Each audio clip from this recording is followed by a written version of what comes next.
Hey you guys, welcome back. Today I'm gonna talk to you about my labor and delivery story. So let's just get started. The night before I went to labor, we went to go watch the premiere of Batman vs Superman. It showed at 12 a.m. and it finished at around 3 a.m. So we got home at 4 a.m. We went to sleep right away. I didn't feel any stomach cramps or like any pains, or it was just like a normal day for me. At 6 a.m. I woke up because I thought that I needed to go have a poo, which is normal for me because I have my poo every morning anyway. So I just thought that maybe it came a little bit early because I had too much popcorn the night before or something. So I went to go to the toilet and then tried to take a poo, but it didn't come out. I just peed. So I was like, yeah, okay, I'm going back to bed. I went back to bed. So at 9 a.m. I woke up. I felt period pains and I thought maybe I was in labor, but I wasn't sure because I always thought labor pains were bad, but that wasn't as I expected. So I tried to go back to sleep, and then 10 a.m. it just got worse, and then I just couldn't bring myself back to go sleep. I timed my contractions, and then they were already 1 minute apart. So I was like, oh my god, this can't be happening. So I called the midwives, and then they said that, oh, just wait it out, have 2 paracetamols, I told Matt that I'm in labor, and I told him to call his work and tell them that I'm gonna give birth today. And then he was like, no, I'm doing a cover shift today, so I can't call them and say that I can't go to work because I already promised them. And then I got so pissed out because I was in so much pain. I was like, I can't believe you're saying this. I'm gonna give birth today and you're saying this. And then I slammed the door and I was like, oh, I was crazy. I was like, give me your phone, call your work, I'll speak to your manager. But not in this calm way. I was like pissed out of my head. So I was shouting at him and everything. So he finally called his work, and I spoke to the girl on the phone and I asked for the manager. And so Matt and his manager spoke, and then he explained. So I asked Matt to get the hospital bag packed up and ready. And then while he was doing that, I was getting changed. I washed my face, I brushed my teeth, I put my makeup on. But it was so funny when I was putting my makeup on. Every time I had contraction, I would just fall to the carpet and like pass out, but still conscious. I went to the toilet and I went to pee, but then I was bleeding. I called the midwives and I explained to them that I timed my contractions. It was already 1 minute apart. I can't just take paracetamol now. I can't take it. I'm already bleeding. I need to come in. And then they told me to come in at 11:30. And then, so we did, and then we got there at 12, I think. When she examined me, I was already 3 centimeters dilated, but apparently that time when she examined me, I went from 3 centimeters dilated to 4 centimeters dilated, and all the water just went. So I thought that's when my water broke, and then the midwife asked me, do you know when your water broke? And I was like, yeah, just now. And then she said, no, it must have been broken before you came into the hospital. So maybe I was like leaking, and maybe that was when my water broke, when I was bleeding in the toilet. So maybe that was when my water broke, but it wasn't that much. It wasn't a lot. It wasn't like a gush as I expected it to be. So I thought maybe it wasn't my water, maybe I just needed to take a pee, and maybe it was bleeding because it was just bleeding, or there was something wrong.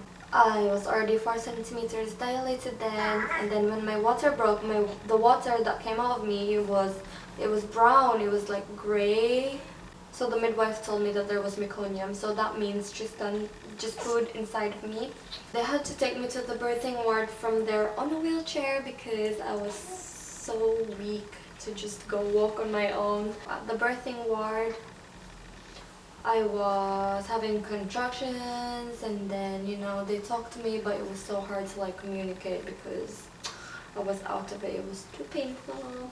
And it wasn't just 1 minute in between, now it was like shorter than 1 minute in between.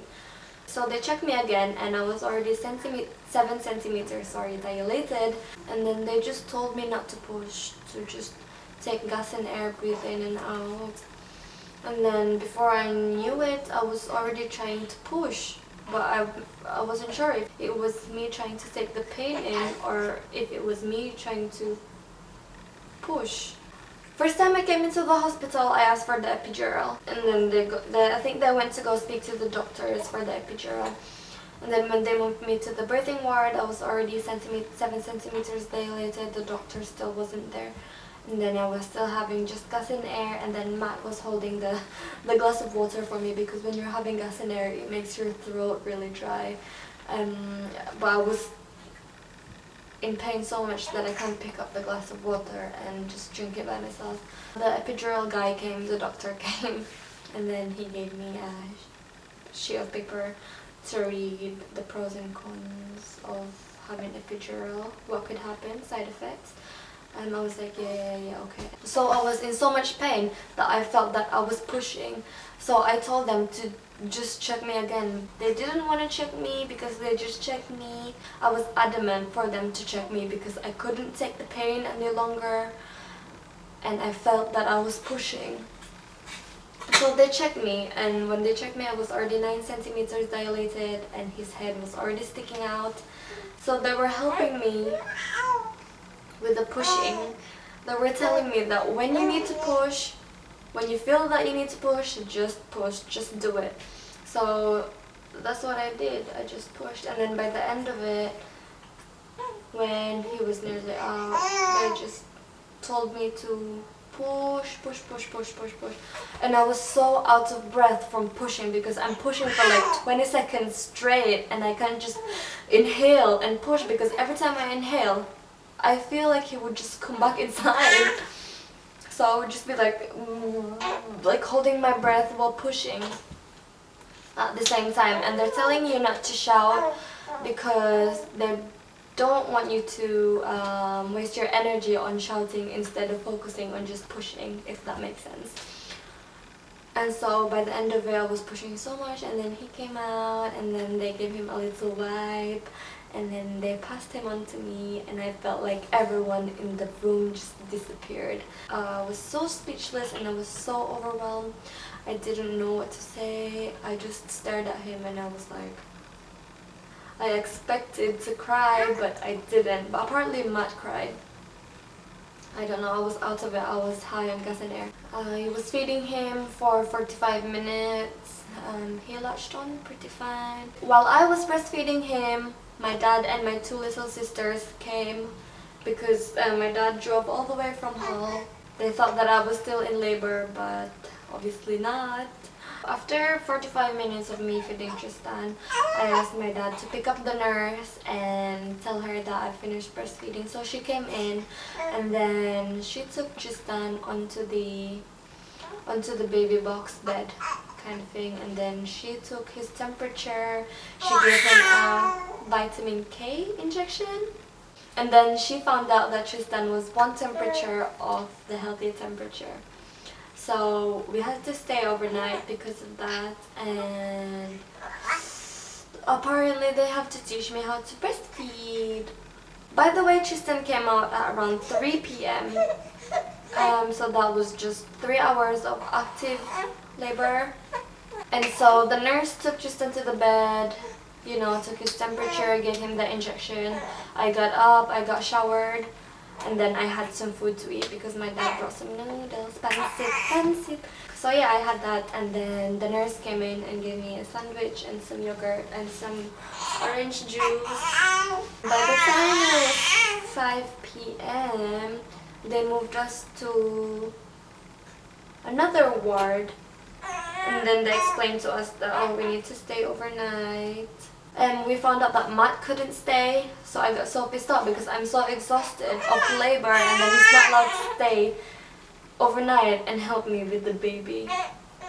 I was still sore, and I can't. It's so hard for me to get up or stay sat down for a long time. I could walk, but it was painful.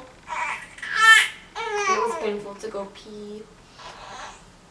So I just got pissed out that Matt wasn't there, and I was, I needed emotional and physical support during that time. The midwives were really helpful though, and then every time Tristan cried, I would just call the midwife because I get so panicked because I wouldn't know what to do. It was my first time.